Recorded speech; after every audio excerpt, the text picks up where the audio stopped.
ये आकाशवाणी रायपुर है। छत्तीसगढ़ी समाचार बुलेटिन के संग किरण वर्मा के जय जोहार। अब सुनाओ आज के प्रमुख समाचार। पाछू दिन होए बरसा ले उत्तरी और मध्य छत्तीसगढ़ सबले ज्यादा प्रभावित।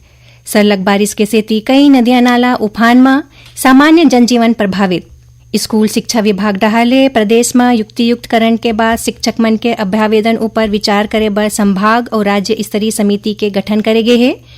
और छत्तीसगढ़ श्रम कल्याण मंडल के काली रायपुर में बैठका हुईस। पंजीकृत मजदूर परिवार के लइका मन ला रियायती दर में कॉपी वितरण के नवा योजना शुरू करे के घोषणा। अब समाचार विस्तार ले।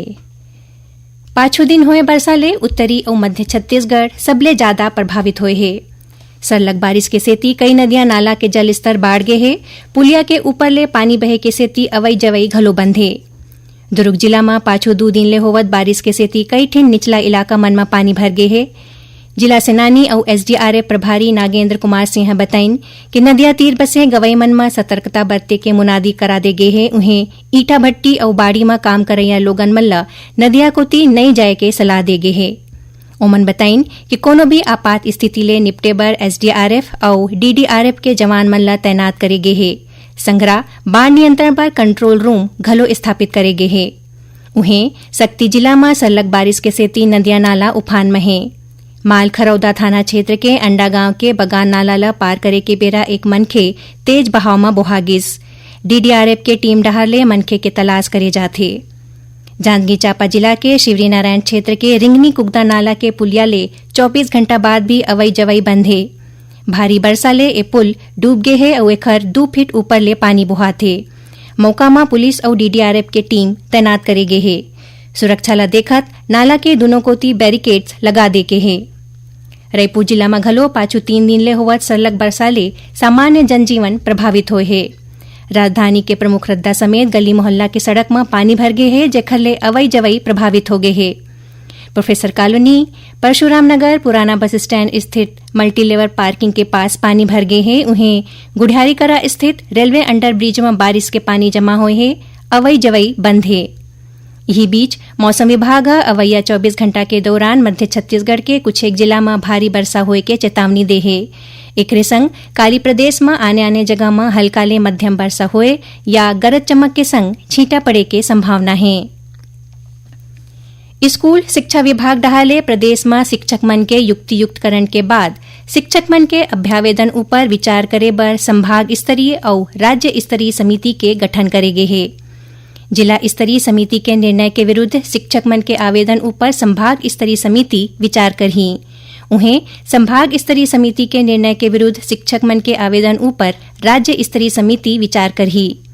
राज्य स्तरीय समिति के अध्यक्ष के रूप में लोक शिक्षण संचालक ला नियुक्त करे गए है।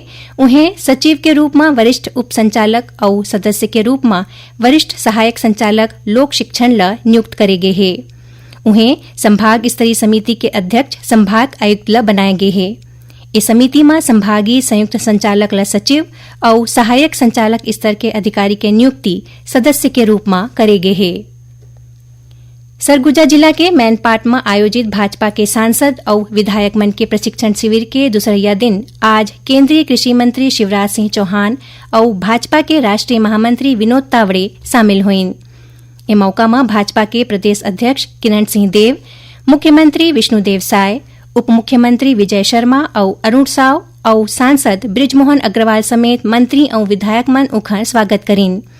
ए मौका में एक पेड़ मां के नाम अभियान के तहत केंद्रीय कृषि मंत्री श्री चौहान मौलश्री और श्री तावड़े रुद्राक्ष के पौधा लगाइन। एकर पहली काली भाजपा के राष्ट्रीय अध्यक्ष और केंद्रीय मंत्री जेपी नड्डा ए प्रशिक्षण शिविर के उद्घाटन करीन।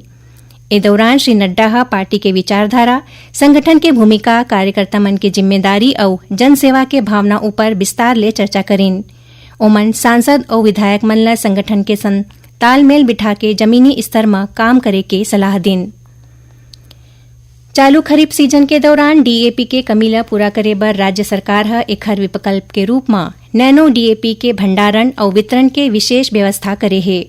संग्रह एनपीके और एसएसपी जैसे वैकल्पिक उर्वरक मन के घलो लक्ष्य ले ज्यादा मात्रा में भंडारण करे गए है। रायपुर स्थित इंदिरा गांधी कृषि विश्वविद्यालय के कृषि वैज्ञानिक मन किहिन के नैनो डीएपी के उपयोग ले खेती के लागत में कमी आथे। संग्रह यह खेत में पोषण के कमी ला पूरा करथे और उत्पादन के गुणवत्ता ला घलो बढ़ाथे। छत्तीसगढ़ी समाचार बुलेटिन आप मन आकाशवाणी रायपुर ले सुनत हव। छत्तीसगढ़ के खबर ले है आपकी वास्ता और खबर के विश्वसनीयता ले है हमार वास्ता। आकाशवाणी समाचार रायपुर के प्रादेशिक समाचार बुलेटिन के संगे संग हमार समसामयिक कार्यक्रम आप रेडियो के संग अपन मोबाइल में घलो सुन सकत हो। आकाशवाणी समाचार फेसबुक, ट्विटर और यूट्यूब में घलो हावय। हमार फेसबुक पेज हरे Chhattisgarh news on AIR, Twitter handle CGAIR news और हमार यूट्यूब चैनल हरे छत्तीसगढ़ AIR न्यूज। तो अब रेडियो के संगे संग आपके मोबाइल के माध्यम ले हम आप तक पहुंचत हन। छत्तीसगढ़ के हर खबर पर सुनत रहो आकाशवाणी समाचार। अब आगू बढ़बो बाँचे समाचार कोती। छत्तीसगढ़ श्रम कल्याण मंडल के अध्यक्ष योगेश दत्त मिश्रा के अध्यक्षता में काली रायपुर में संचालक मंडल के बैठका हुईस। बैठका में मंडल कोती ले संचालित श्रमिक कल्याणकारी योजना मन के संचालन बर 12 ठिन नवा पद के सृजन करके शासन ले अनुमति मांगे गिस। संग्रह कर्मचारी मन के वेतन घलो बढ़ाए के निर्णय ले गिस। एखर अलावा मंडल में पंजीकृत मजदूर परिवार के लइका मन ल रियायती दर में कॉपी वितरण के नवा योजना शुरू करे के घलो घोषणा करे गिस। संगे संग निःशुल्क कोचिंग सहायता योजना के तहत श्रमिक मन के परिजन ला कोचिंग दे के घलो निर्णय ले गिस। बैठका में बताया गिस कि श्रम कल्याण मंडल के अंतर्गत प्रदेश के आने जिला में 20 ठन श्रम कल्याण केंद्र के संचालन करे जाथे। एक केंद्र के माध्यम ले श्रम मंडल में पंजीकृत मजदूर मन के परिवार के महिला सदस्य मन ला सिलाई कढ़ाई के प्रशिक्षण दे जाथे। राज्य सरकार है कृषि उन्नति योजना के बेहतर क्रियान्वयन बर दिशा निर्देश जारी करे है। कृषि विभाग डहाले इस संबंध में जिला कलेक्टर, संभाग आयुक्त, संचालक, प्रबंध संचालक और पंजीयक सहकारी संस्थान मन बर चिट्ठी लिखे गए है। नवा दिशा निर्देश के आधार में कृषि उन्नति योजना के क्रियान्वयन चालू खरीफ सीजन ले करे जाही। कृषि में पर्याप्त निवेश और खेती किसानी के लागत में राहत देबर ए योजना शुरू करे गए है।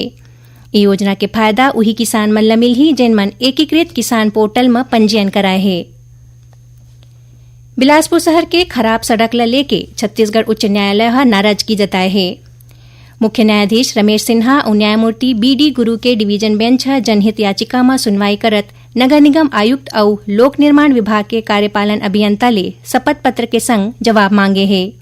ये मामला में अगला सुनवाई 23 जुलाई के होही। बता दन के पाछू दिन में मुख्य न्यायाधीश अपोलो अस्पताल लिंगियाडीह रद्दा के दौरा करे रहीन। ए दौरान ओमन सड़क के खराब स्थिति ऊपर नाराजगी जताए रहीन। एखर बाद ए मामला ला जनहित याचिका के रूप में स्वीकार करत एखर ऊपर सुनवाई शुरू करेगिस। कोर्ट के निर्देश के बाद नगर निगम बसंत विहार चौक ले अपोलो अस्पताल तक अतिक्रमण हटा के सड़क चौड़ा करे के काम शुरू कर दे है।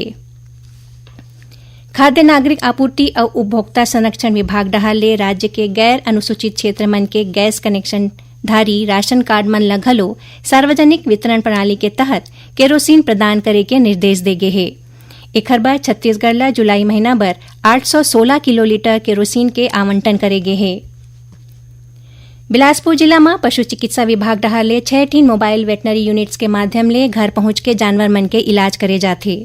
एखर बर विभाग डहाले टोल फ्री नंबर 1962 जारी करे गए है। मोबाइल वेटनरी यूनिट्स के संचालन हर एक दिन बिहानिया 8 बजे ले संझा 4 बजे तक करे जाथे। आखिर में प्रमुख समाचार एक घाव फेर। पाछू दिन है वर्षा ले उत्तरी और मध्य छत्तीसगढ़ सबले ज्यादा प्रभावित। सरलग बारिश के सेती कई नदियां नाला उफान में सामान्य जनजीवन प्रभावित।